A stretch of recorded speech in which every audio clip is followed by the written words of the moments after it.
Good day, friends. It's Mikey GloveSave on a Thursday afternoon. And yes, I'm very well aware that there are no WNBA games scheduled for tonight, but there are tomorrow. And since Mikey GloveSave is very motivated to satisfy the disciples of GloveSave, he got into the office early and found some bitchin' plays that he liked out of a very limited selection pool. Now, keep in mind that there are still plenty of plays that still need to populate amongst multiple sports books. But out of what's available here, I did find some plays that I like at these prices, and I do think that they're going to move by tomorrow. So I'm going to get the party started on these right now. Now, before Mikey GloveSave gives you his locked-in plays for today, please keep in mind also I'm keeping a very close eye on the Indiana Fever for that good old injury report.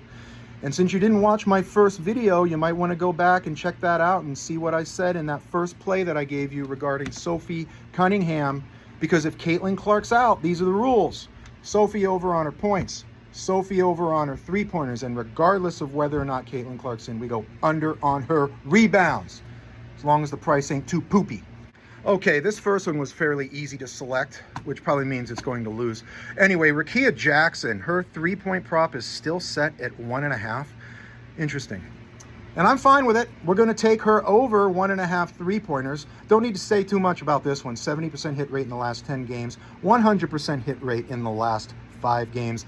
I think this is going to move notably by tomorrow. So Daddy would recommend jumping on that right now. The best price I could find was minus 135, and I will play her at this prop anywhere in the minus 130s. Rickea Jackson over 1.5 three-pointers. I found her at 135, minus 135 on Fanatics.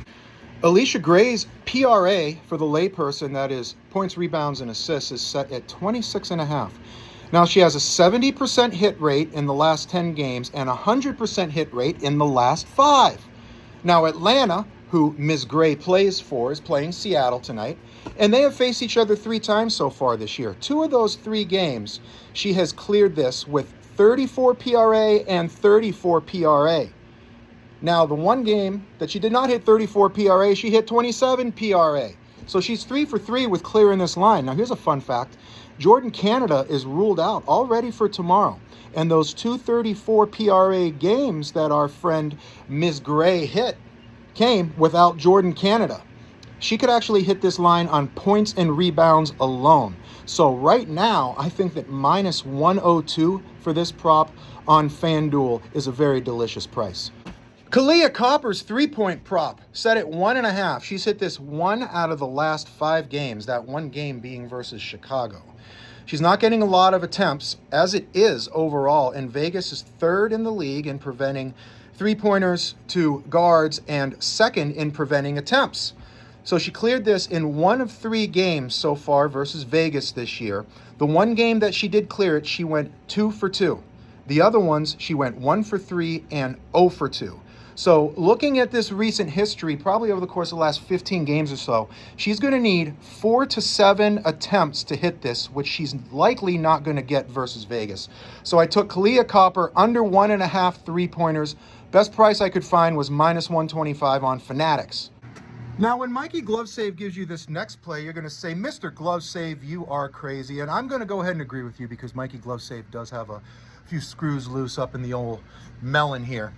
But I've taken a look at the Seattle-Atlanta game, and yeah, Seattle lost to Atlanta last night.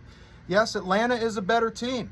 Yes, Atlanta is 2-0 versus Seattle so far this year. But Mikey GloveSave is looking at an interesting factor. You see, they played last night, very late, in Seattle, which means that on Tuesday or Wednesday, Atlanta had to fly across the country from Atlanta to Seattle, which is a very long flight, and losing 3 hours, which means that that game that took place 10 o'clock last night, Western Standard Time, was actually 1 in the morning for our friends of the Atlanta Dream. And yes, they won.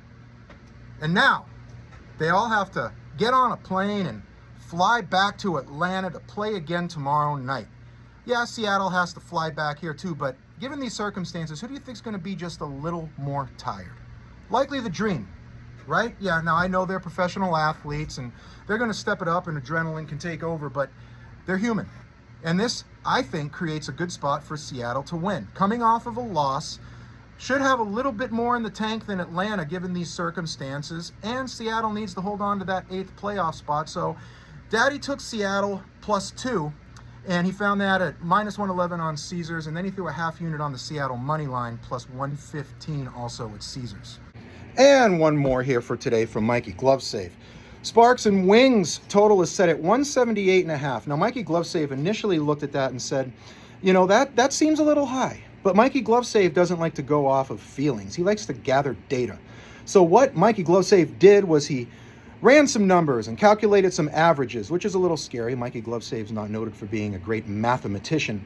However, he's pretty confident in this process, and he came out with a 94.28 point per game average for the Sparks and 79.28 point per game average for the Wings, which comes out to 174, which is very close to being in line with the total that they hit last time they played this year, which came out to 172. Now, Mikey GloveSave was trying to find some different variables to see why the books are determining this set at 178.5, and I really couldn't find anything.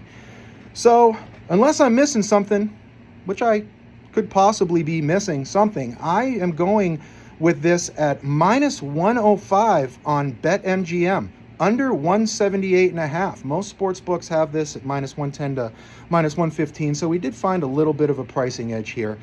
But Daddy likes the under, and I'm rolling with it. And that does it for today, friends.